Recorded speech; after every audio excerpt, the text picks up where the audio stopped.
Hello friends, and welcome back to this course titled as British Poetry.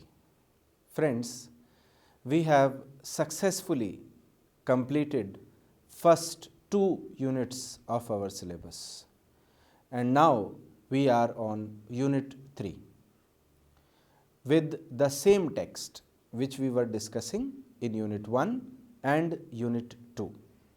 The text is titled as the Canterbury Tales, and the writer is Geoffrey Chaucer. We are not taking the entire text, the Canterbury Tales, or the prologue to the Canterbury Tales, which includes the character portrait of 29 characters, the 29 pilgrims which are moving towards a pilgrimage and narrating the stories in the main book, the Canterbury Tales. Rather, we are specifically focusing on one text or one tale of the wife of Bath. The name of the character is Wife of Bath. So, in the earlier classes, we have looked at the excerpts from the prologue to Canterbury Tales, specifically talking about this character, the wife of Bath, and now we are moving towards the tale of the wife of Bath. But in this lecture, we are going to discuss this character, wife of Bath, as a pivotal importance. Why this character, the wife of Bath, is of a pivotal importance or utmost importance. So, our concern in today's class will be on the prologue, not the Canterbury Tales, but the prologue to Canterbury Tales, where how the character of wife of Bath is narrated and how, let us say, Chaucer has explained the condition of women of the 14th century through the reflections of wife of Bath, through the personality of wife of Bath. So, with this note, let us begin our discussion on wife of Bath as a pivotal character in this 30 minutes lecture. But before, let us say, starting the main content, what are you going to learn from this lecture? What will be the outcome of this lecture? So, you would be able to discuss the character of wife of Bath as a major character will be your outcome, will be the outcome of this lecture. Why we call wife of Bath as one of the major characters out of those 29 pilgrims? Why is it so? There are many others. There is a miller, summoner, etc., many knight, etc., many other characters.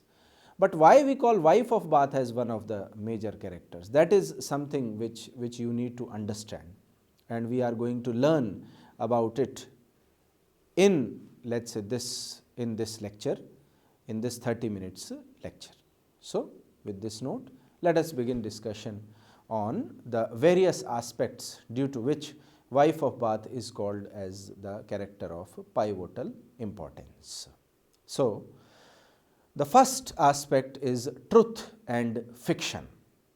What is truth? What is fiction in the personality of wife of Bath, or in the writing of Geoffrey Chaucer, or in the tale of wife of Bath? Let us talk about it one by one. Within the imagined by Chaucer's world of the Canterbury pilgrims, we meet various characters who present their own fictions. So, friends, this is right. The characters are presenting their own fictions, their own tales. Maybe the characters are not creative writers.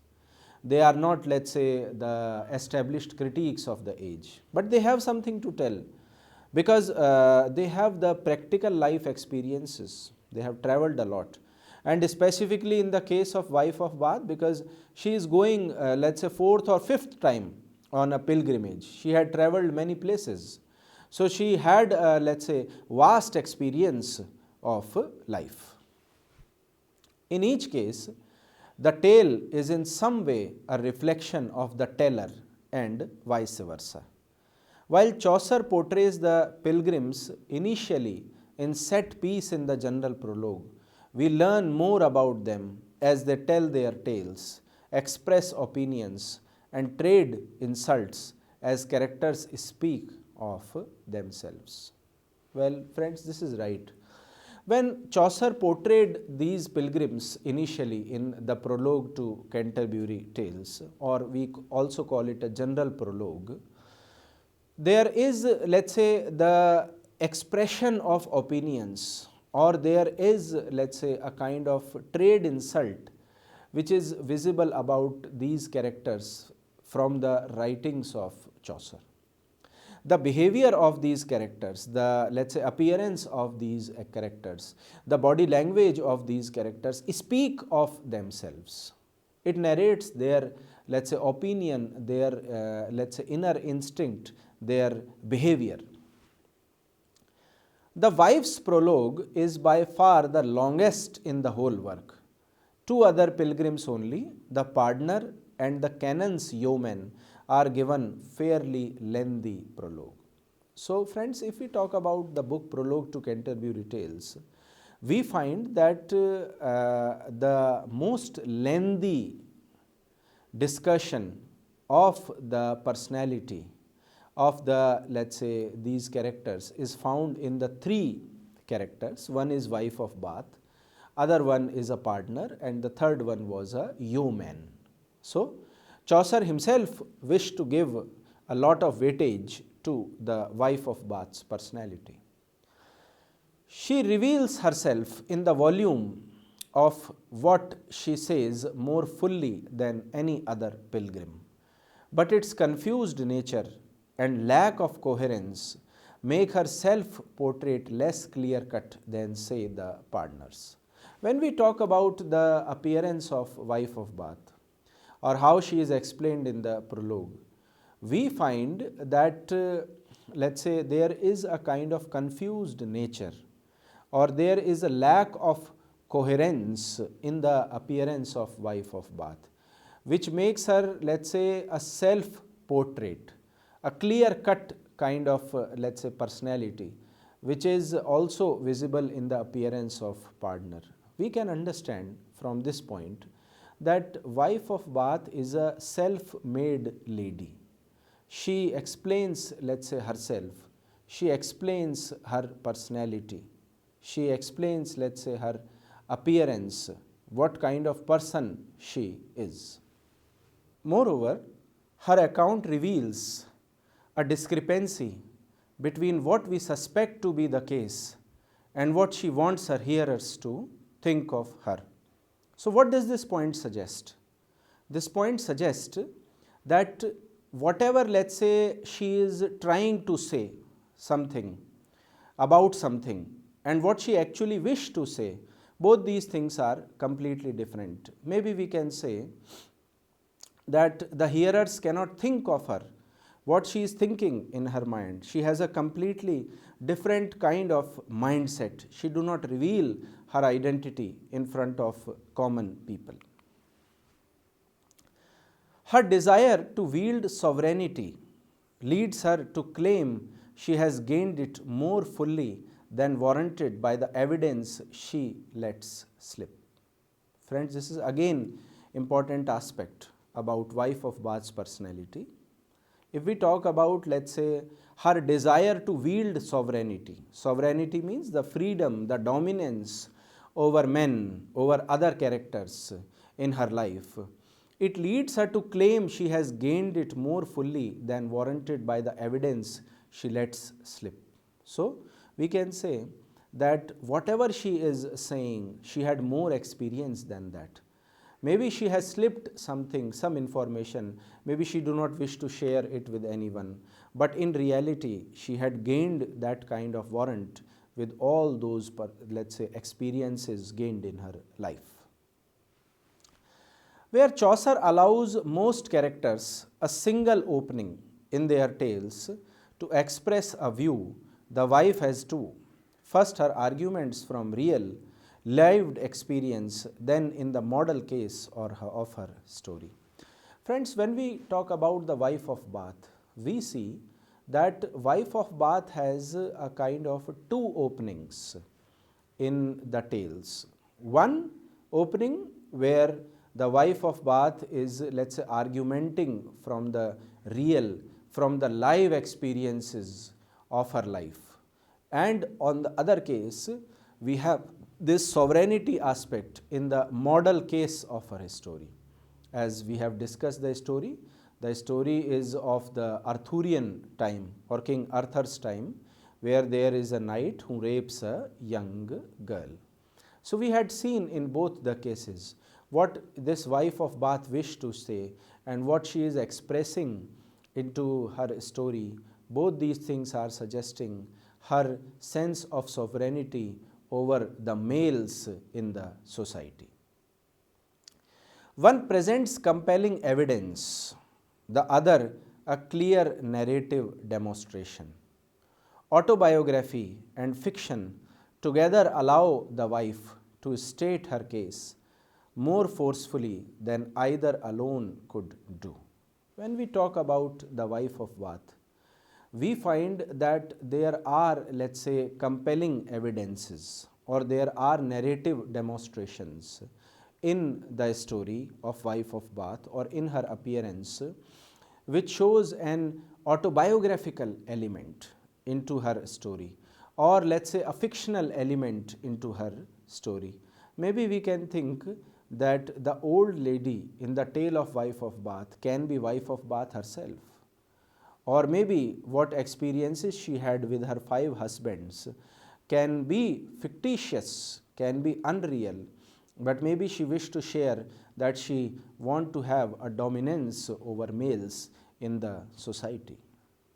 So both these things, when clubbed together, they create a case where there is a forcefulness which is not alone in her personality, but a forcefulness where she is explaining and she is representing the entire women society. The next part which makes wife of Bath as a pivotal character is the argument of the prologue. How prologue is shown as, let's say, a different kind of narration or narrative of the 14th century female characters. Let us talk about it. The wife's stated purpose is to speak generally of strife in marriage.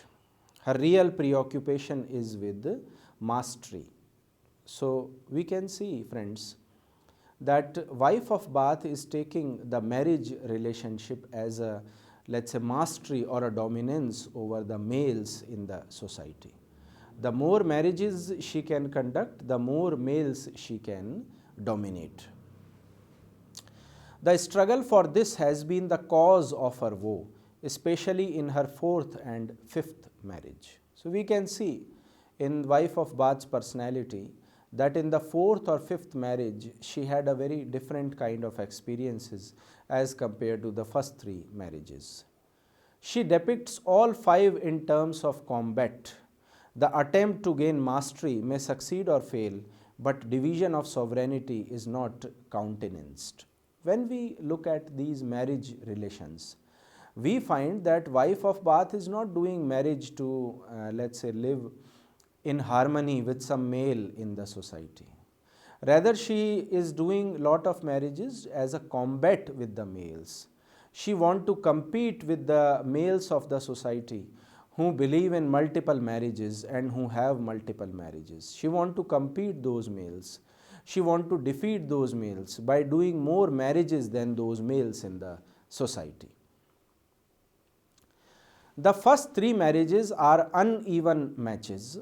Aged, wealthy, but feeble men, though of collectively as he, are worn out by the sharp-tongued, lustful and vivacious women whose fortune is not so much her face as her energy and sexual prowess. When we talk about the marriages of wife of Bath, which are described in Prologue to Canterbury Tales, we find that those marriages are not done because those people loved wife of Bath. Rather, those people wanted to sexually satisfy their needs, and they found this woman wife of Bath as sexually very energetic and sexually very proactive kind of lady.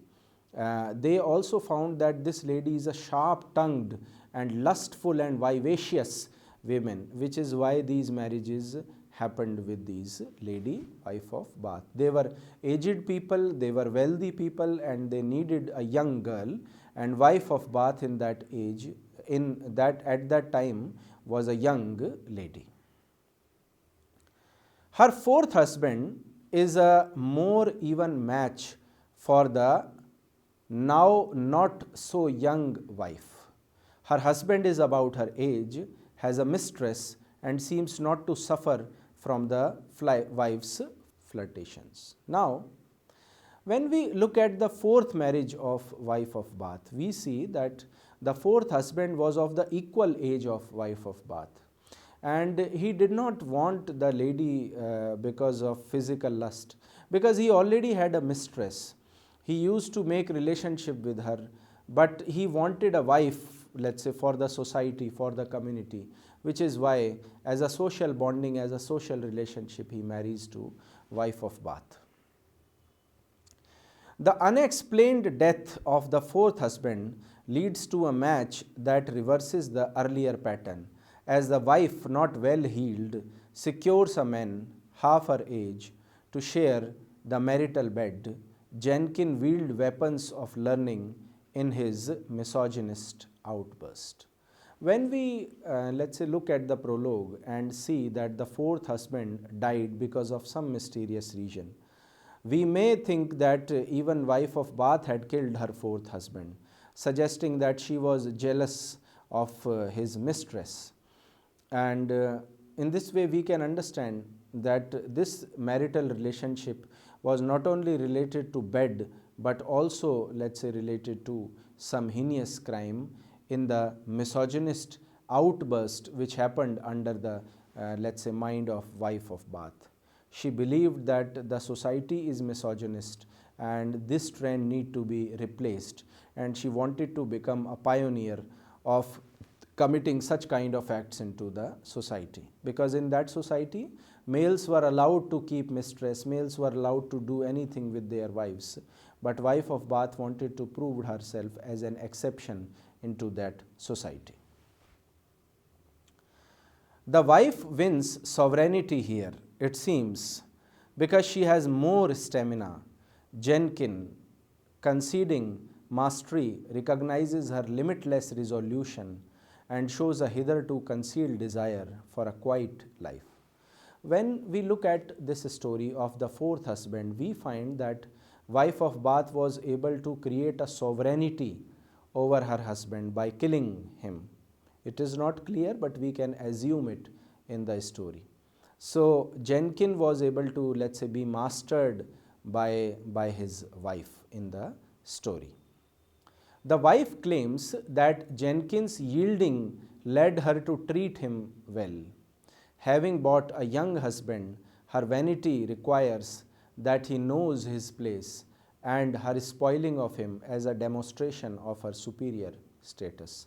Now, what happened in the fifth marriage, wife of Bath is saying that she married a person named Jenkins who was half of her age, and she married him, and Jenkins knew his place. He never tried to dominate his wife. He rather respected her. He behaved as a, let's say, servant in this marriage relationship, and which is why the relationship continued, because the wife was feeling a superior status in the fifth marriage. But she did not in the earlier marriages extend the same kindness to the husbands who had bought her.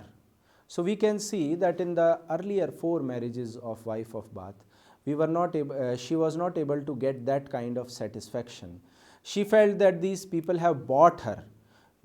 She is just like an object to those people. But that was not the case in the fifth marriage, where she felt superior and dominating into the marriage relationship. The next point which makes wife of Bath as a pivotal character into among all other characters is the argument of the tale. How wife of Bath is explaining the tale, how she is explaining, let's say, the story in her own terms. The prologue relies on evidence from experience, but this is particular, not universal. Setting the tale in the mythical golden age of King Arthur, the wife gives it a more universal application. So friends, when we talk about the let's say the reality of wife of Bath, that is visible in the tale which she has explained. The tale which she took is of the golden age of King Arthur, which was let's say treated as let's say universal application, or the norms of which applies in the present century as well. The pagan setting expresses truth not taught by religion but revealed in the workings of human nature. The Arthurian world is not what is but what was and ought to be a better world than the everyday. So maybe the wife of Bath has intentionally taken the reference of the Arthurian world. Just like in the context of India, we have the age of Kalidas considered as the golden age into the ancient, let's say, Sanskrit literature.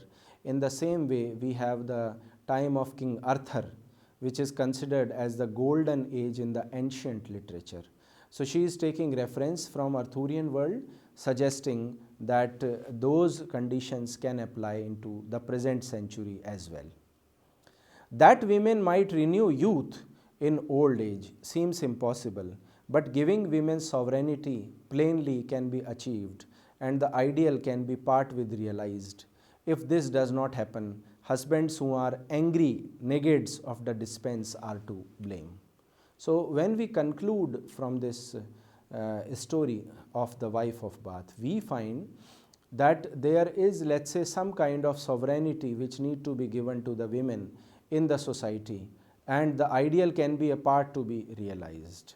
So ideal condition should be that women should dominate men, but that is not the condition which is explained into this story. So if this does not happen, husbands who are angry negrides of dispense are to blame. So if the husbands who are, let's say, dominating, violating, doing violence with their wives, they will not get a lesson if they do not read such kind of stories from the ancient times. The next point which is under consideration in the personality of wife of Bath is the propriety and the appropriateness of the tale. Why, let's say, this tale is important in the case of wife of Bath in that 14th century? Why Chaucer has included this tale as a, let's say, one of the most important stories? Scholars have suggested that Chaucer originally intended what is now the shipman's tale to have been spoken by the wife. The tale of the knight and the loathly lady is appropriate on several grounds, less so on others. This is right. Why? Let us look at it on the next slide. It suits the wife because it makes the case for women's sovereignty. So maybe Chaucer has given this tale to shipmen initially, but later he, let's say, changed this tale and gave this tale to the wife of Bath. Maybe he is the supporter of women's sovereignty in the society. Maybe he is not a person of, let's say, male dominant chauvinistic approach, and which is why he used wife of Bath to speak this story. It is also suited to her in its telling, while some details such as the characters and setting are very sketchy. Other details recall the prologue but are out of place in a romantic fantasy. These include the story of Midas's ears, here the wife mixes mythologies, and the digression on Gentiles in which the wife quotes Dante, not born in the supposed time of King Arthur. The wife of Bath herself might be expected to quote this authority, but not the fairy wife of her tale. So we look at the wife of Bath's, let's say, dialogues in reference to the knowledge which she has. She is giving references of Midas's ear or Dante's, let's say, reference, suggesting that she is well learned and she wants to justify her acts, justify, let's say, her behavior with the reference to the old texts and writers. Moreover, the debate about Gentiles is a distraction from the central discussion of mastery. Chaucer doubtless sees that these weaknesses are those of the wife as narrator. Before this, the pilgrims have had many excellent examples of differing kinds, and many more will follow. So, when we talk about, let's say, wife of Bath's behavior, She want to, let's say, overcoat the condition of gentle under the condition of mastery. So she want to master men, but she is saying that the men should be little gentle towards ladies, although she hates all men. So in this way we can see that Wife of Bath's, let's say, tale is one of the best examples of man-women relationship in the story. Part of the skill and humor of the whole work lies in the exceptions that prove the rule. One of the two tales offered by Chaucer, the pilgrim supposedly reporting the other tales, is so tedious he is obliged to give up and try another.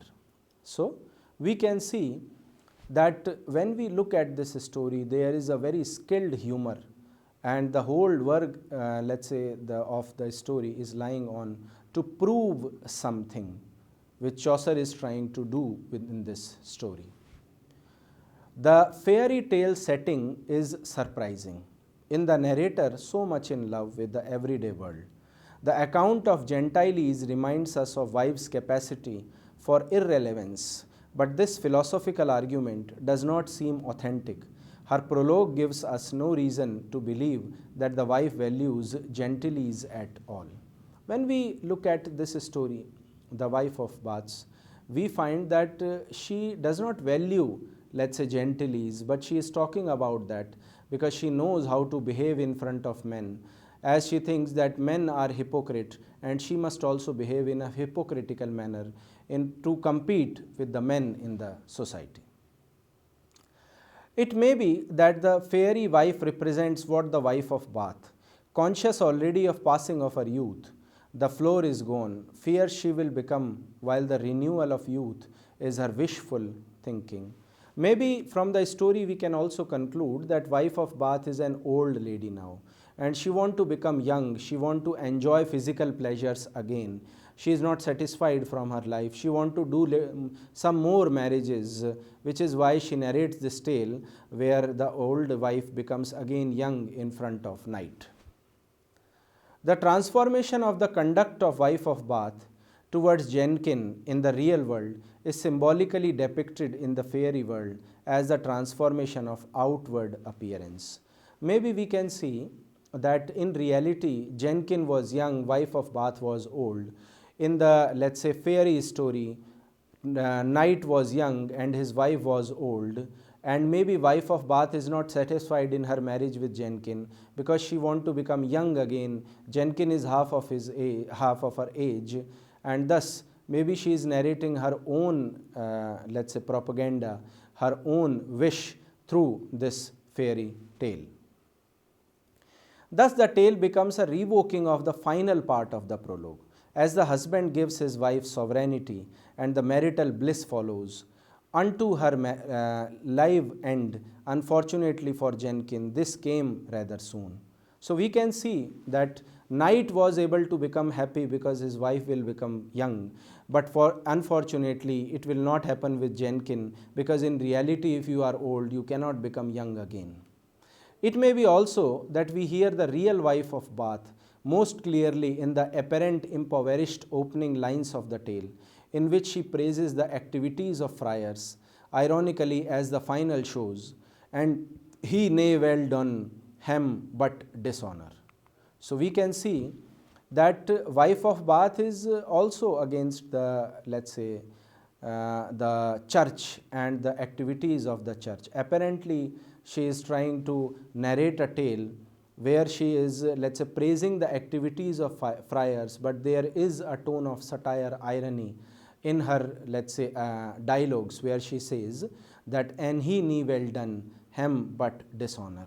So maybe she is trying to say that the friars, they have not done, let's say, honor to her, but a little dishonor from their, let's say, clauses of church and how human beings should behave in their life according to the, let's say, policies of church. So I hope that you understand now that how Wife of Bath's character is a, let's say, a kind of revolt. It's a kind of protest against the 14th century male dominated and church dominated society. That is all for today. Thank you for listening.